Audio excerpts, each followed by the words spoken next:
बच्चों हम चैप्टर पढ़े हैं स्टीरियोकेमिस्ट्री हम यहाँ पे बात करेंगे कारेलिटी की। कारेलिटी क्या कहते हैं? तो बच्चों यहाँ पर जो है बहुत सावधानी के साथ में कुछ टर्म पढ़नी होती हैं कि कारेलिटी किसे कहते हैं या कारल सेंटर क्या होता है, क्योंकि इनमें डिफरेंस है और इनमें कन्फ्यूज़न बच्चों में रहता है कि कारेलिटी को ही कारल सेंटर समझते हैं, तो ये कन्फ्यूज़न है, उसको हम देखेंगे। या फिर स्टीरियोजन सेंटर क्या होता है, स्टीरियोजेनिक सेंटर क्या होता है। कारल सेंटर स्टीरियोजेनिक सेंटर सेम चीज़ है या फिर डिफरेंट चीज़ है? इन चीज़ों में थोड़ा सा डिफरेंस है और अक्सर कन्फ्यूज़न क्रिएट होता है, तो उसको हम थोड़ा सा यहाँ पे मैं एम्फेसाइज डालूंगा, ठीक है कि क्या चीज़ क्या है। दूसरी बात, कारल सेंटर और कारेलिटी सेम नहीं है। कारेलिटी बच्चों क्या है? ऐसा कोई भी ऑब्जेक्ट या मॉलिक्यूल जो अपनी मिरर इमेज के साथ सुपर इम्पोज नहीं होता है, चाहे तो ऑब्जेक्ट हो चाहे क्या है मॉलिक्यूल है, जो अपनी मिरर इमेज के साथ सुपर इम्पोज नहीं होते हैं। ऐसे ऑब्जेक्ट या फिर मॉलिक्यूल क्या कहलाते हैं? कायरल होते हैं। ऐसे ऑब्जेक्ट या फिर मॉलिक्यूल भी हो सकते हैं, वो क्या होते हैं? कायरल होते हैं। सिंपल ये डेफिनेशन है, इसी को याद करना है। दूसरा कोई इसका वो नहीं है, डेफिनेशन नहीं है कि कायरल सेंटर है।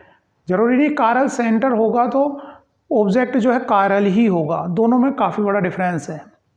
ऐसे मॉलिक्यूल्स हो सकते हैं जिनमें कि कायरल सेंटर हो लेकिन कंपाउंड कायरल ना हो, जैसे कि मीजो कंपाउंड्स होते हैं, मीजो टार्टेरिक एसिड होते हैं, उनमें कायरल सेंटर तो होता है लेकिन कंपाउंड मॉलिक्यूल कायरल नहीं होता है। कायरलिटी और कायरल सेंटर डिफरेंट चीज़ है, वो हम यहाँ पे देखेंगे। तो इसी को मतलब डेफिनेशन को इसको याद रखना है। क्या?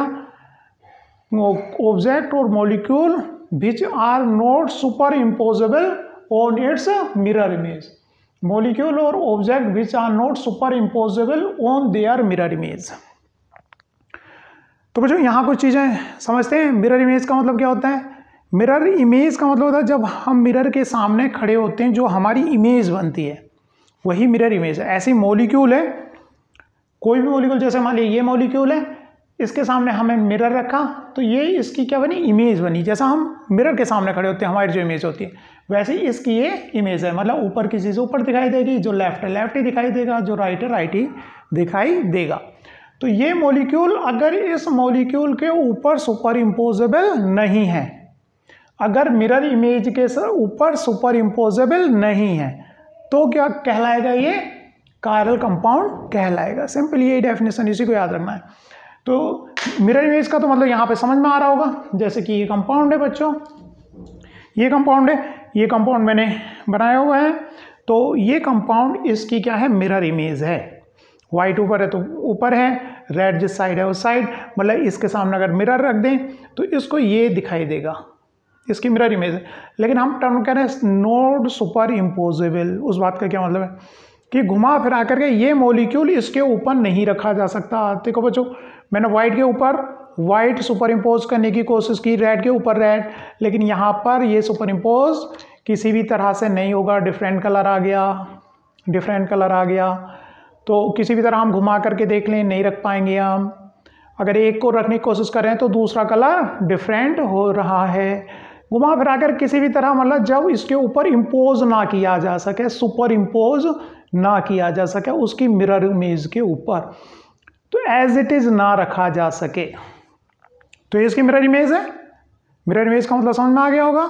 मिरर के अंदर जो उसकी इमेज बनती है नॉन सुपर इम्पोजेबल, मतलब एकदम से मैच ना करें, रखें। जैसे मैंने ग्रीन के ऊपर ग्रीन रखने की, वाइट के ऊपर वाइट रखने की कोशिश की है, तो ये दोनों चीज़ें क्या हो गई हैं? डिफरेंट हो गई, तो ऊपर नहीं रख पा रहे हैं मिरर इमेज के ऊपर कोई भी चीज़ है। तो कोई चीज़, कोई ऑब्जेक्ट या मॉलिक्यूल कायरल है या नहीं है, तो उसके लिए टेस्ट क्या है? टेस्ट है उसकी मिरर इमेज देखो, जैसे इस कंपाउंड की मिरर इमेज देखी, फिर उसके बाद उसको सुपर इम्पोज करने की कोशिश करो। अगर वो सुपर इम्पोज नहीं हो रही तो कंपाउंड कायरल है। तो डेफिनेशन है और इसमें मैं एम्फेसाइज भी डाल रहा हूँ, बाकी कुछ नहीं।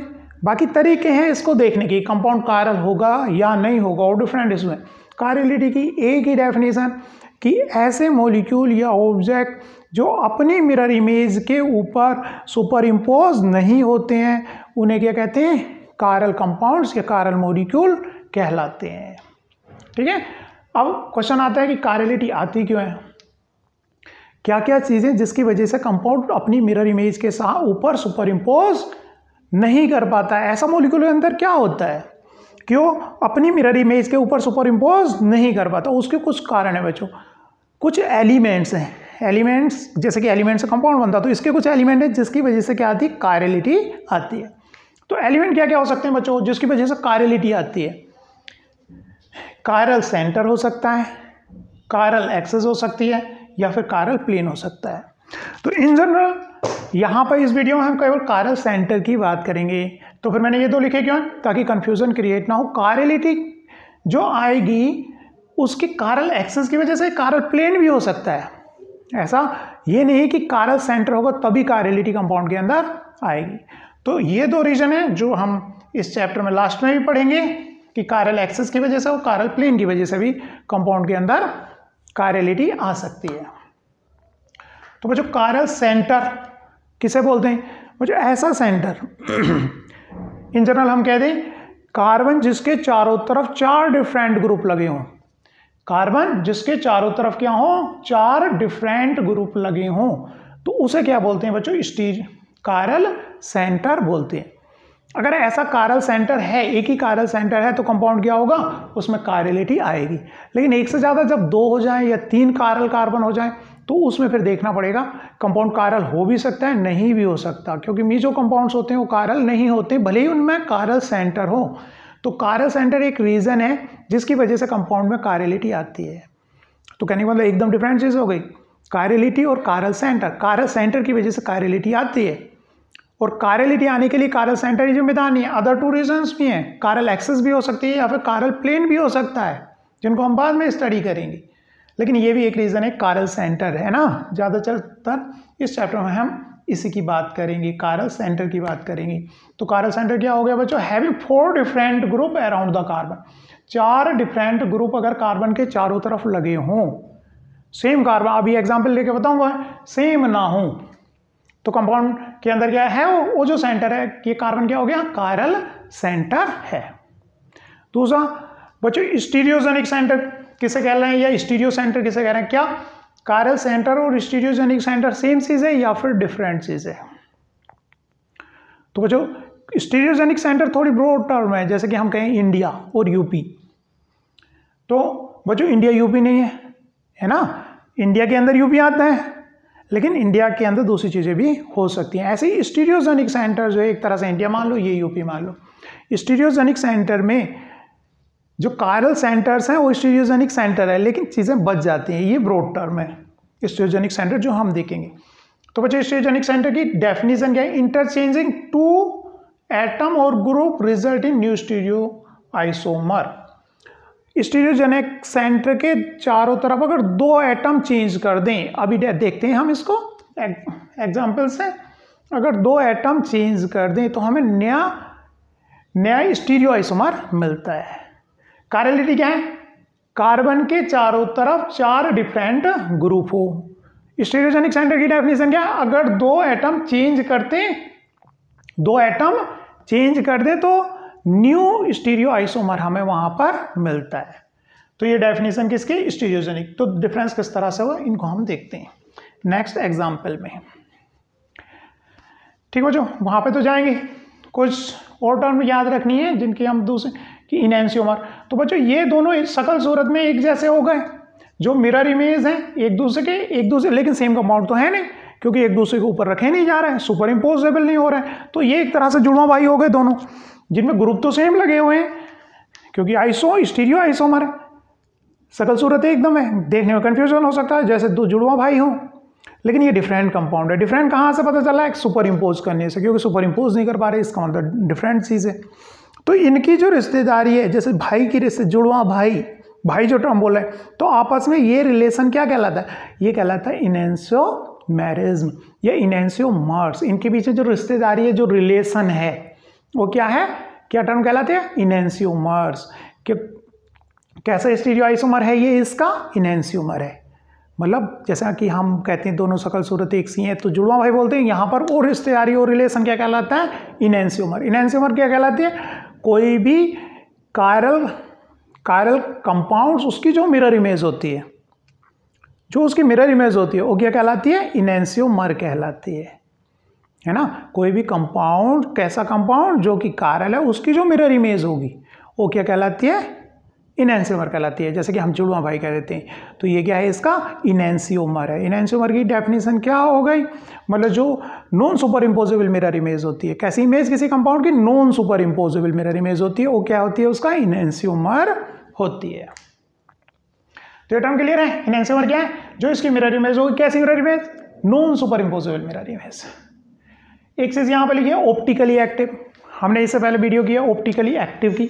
तो जो प्लेन पोलराइज्ड लाइट को रोटेट कर दें, तो जितने भी कंपाउंड कायरल होते हैं, जो भी कंपाउंड क्या होता है बच्चों, कायरल है, अगर इसके अंदर मैंने कायरल कंपाउंड का सॉल्यूशन भरा और प्लेन पोलराइज्ड लाइट डाली इसके ऊपर, तो क्या कर देंगे, ये रोटेट कर देते हैं। क्या कर देते हैं, लाइट को रोटेट कर देते हैं, प्लेन पोलराइज्ड लाइट को। तो कहने का मतलब ऑप्टिकल मतलब लाइट के साथ एक्टिव है, प्लेन पोलराइज्ड लाइट को क्या कर देते हैं, ये रोटेट कर देते हैं, है ना। लेकिन इसकी जगह अगर फिल कर दिया अकायरल कंपाउंड, तो फिर प्लेन पोलराइज्ड लाइट को रोटेट नहीं कर पाएगा।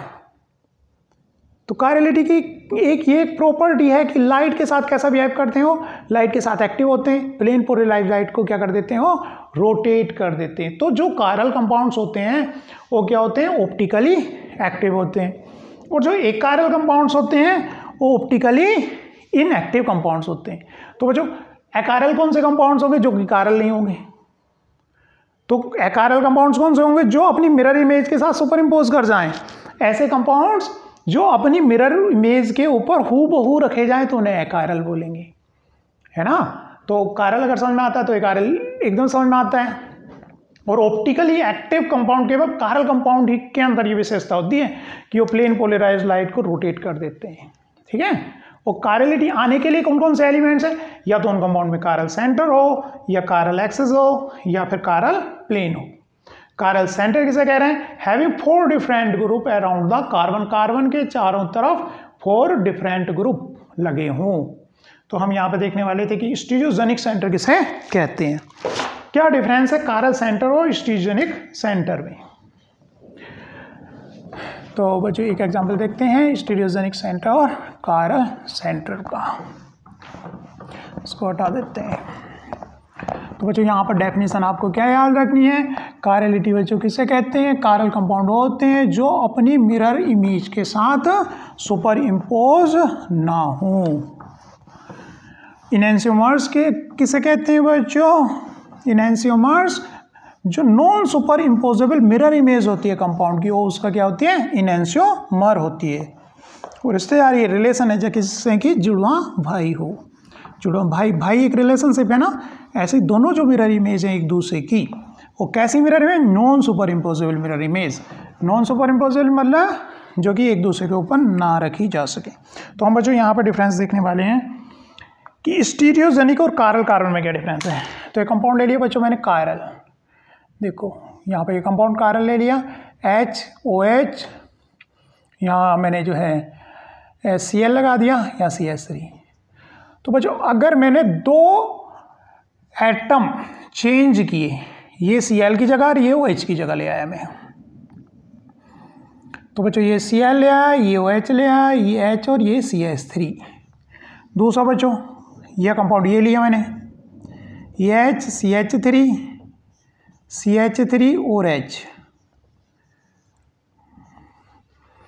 तो बच्चों अगर मैंने 2 इंटरचेंज किए, 2 एटम को इंटरचेंज किया, CH3 को H की जगह, H की जगह CH3 को, कहने का मतलब मैं H इधर ले गया और CH3 इधर ले गया, H और CH3। तो बच्चों यहाँ पे मैं स्टीरियोजेनिक सेंटर क्या है, इंटरचेंजिंग 2 एटम और group result in a new stereo isomer. Carbon, जैसे कि कार्बन है, इसमें 2 एटम या ग्रुप इंटरचेंज करें, तो यहाँ पे हमने इंटरचेंज किया, ये इंटरचेंज कर दिया, तो ये दोनों क्या, इसका क्या रिजल्ट है, इसका स्टीरियो आइसोमर है। ये तो पक्का स्टीरियो आइसोमर है। ये कैसा है बच्चों, सिस है, क्योंकि CH3 के साइड है। ये क्या है बच्चों, ट्रांस है, CH3 अपोजिट है, ये ट्रांस है, ठीक है। तो ये डेफिनेशन से पता चला है कि ये क्या है, स्टीरियोजेनिक सेंटर है, या कह दें स्टीरियो सेंटर है, यो सेंटर है। और बच्चों ये भी स्टीरियो सेंटर है, क्योंकि इन दोनों को, दो एटम्स को इंटरचेंज करने पर दूसरा स्टीरियो आइसोमर आ रहा है, स्टीरियो आइसोमर दूसरा आ रहा है। दूसरा हमें क्या मिला है? स्टीरियो आइसोमर मिल रहा है दो एटम को चेंज करने पर, दो एटम्स को चेंज करने पर। लेकिन बच्चों यहाँ पर ये कायरल कार्बन नहीं है, ये कायरल कार्बन है। ये क्या है? कायरल कार्बन है, क्योंकि कायरल कार्बन, ये कायरल कार्बन बच्चों कैसे हैं? क्योंकि 4 डिफरेंट ग्रुप लगे हुए हैं इस कार्बन से। ये कायरल कार्बन की हमारी डेफिनेशन थी कि 4 डिफरेंट ग्रुप्स लगे हों किसी एटम से। लेकिन ये स्टीरियोजेनिक सेंटर है क्योंकि इनके दो के इंटरचेंज करने पर हमें डिफरेंट आइसोमर दे रहा है। लेकिन ये कायरल कार्बन नहीं है। कायरल कार्बन क्यों नहीं है? क्योंकि इस कार्बन के चारों तरफ 4 डिफरेंट ग्रुप नहीं है, इसमें तो 3 ही ग्रुप लगे हुए हैं। तो कहने का मतलब कायरल कार्बन स्टीरियो आइसोमर तो है, स्टीरियो सेंटर तो है, कायरल कार्बन स्टीरियो सेंटर तो है, लेकिन सारे स्टीरियो सेंटर कायरल कार्बन नहीं है। कहने का मतलब स्टीरियो सेंटर जो है वो ब्रॉड टर्म है ना। स्टीरियो सेंटर क्या है? ब्रॉड टर्म है, उसमें कायरलिटी आती है। मतलब कायरलिटी, कायरल कार्बन जो है स्टीरियो सेंटर हैं, लेकिन सारे स्टीरियो सेंटर कायरल कार्बन नहीं है। तो थोड़ा सा इनमें डिफरेंस है। हम कई बार पढ़ते हुए बच्चों में कन्फ्यूजन होता है कि स्टीरियो सेंटर का मतलब है बच्चों कौन सा सेंटर? जिसके चेंज करने पर, दो एटम चेंज करने पर डिफरेंट आइसोमर मिल रहा हो। ऐसा कोई भी सेंटर उसके 2 एटम चेंज करने पर डिफरेंट स्टीरियो आइसोमर मिल रहा हो। ठीक है। कायरल कार्बन कौन सा है? कि कार्बन के चारों तरफ 4 डिफरेंट ग्रुप लगे हों। लेकिन ये स्टीरियो आइसोमर की डेफिनेशन में आ गया क्योंकि 2 चेंज करने पर डिफरेंट स्टीरियो आइसोमर हमें मिल रहा है। तो इन दोनों में डिफरेंस है कि स्टीरियो आइसोमर और कायरल कार्बन में डिफरेंस है। इसकी डेफिनेशन आपको केयरफुली पढ़नी है कि इंटरचेंजिंग, स्टीरियो सेंटर किसको बोला है? इंटरचेंजिंग 2 एटम और group result in a new stereo isomer. तो बच्चों ये है कायरलिटी। कायरलिटी की ये डेफिनेशन आपको याद रखनी है। आगे हम देखेंगे कि कायरल कार्बन के अंदर क्या नहीं होना चाहिए? Plane of symmetry. वो एक हमारी प्लेन ऑफ सिमेट्री है कि नहीं है, वो एक टेक्निक है, वो कायरलिटी की डेफिनेशन नहीं है। ऐसे कंपाउंड जिनमें प्लेन ऑफ सिमेट्री नहीं जा रही हो वो कायरल होते, वो एक तरीका हो गया उसको देखने का। लेकिन कायरलिटी की जहाँ तक डेफिनेशन की बात है, डेफिनेशन यही याद करनी है, molecular object which are not superimposable with its mirror image. और कंपाउंड सुपर इम्पोज हो रहा है, उसकी मिरर इमेज के साथ सुपर इम्पोज हो रहा है कि नहीं हो रहा, तो उसकी मैथमेटिकल टूल्स हैं, जैसे कि हम देखेंगे प्लेन ऑफ सिमेट्री है कि नहीं है। और डिफरेंट चीज़ है क्या जज करने का कि ये सुपर इम्पोज इसके साथ हो रहा है या फिर नहीं हो रहा, उसकी डेफिनेशन नहीं है, एक तरीका है कायरलिटी जज करने का। ठीक है, वो नेक्स्ट वीडियो में हम देखेंगे। थैंक यू बच्चों, इसमें इतना ही।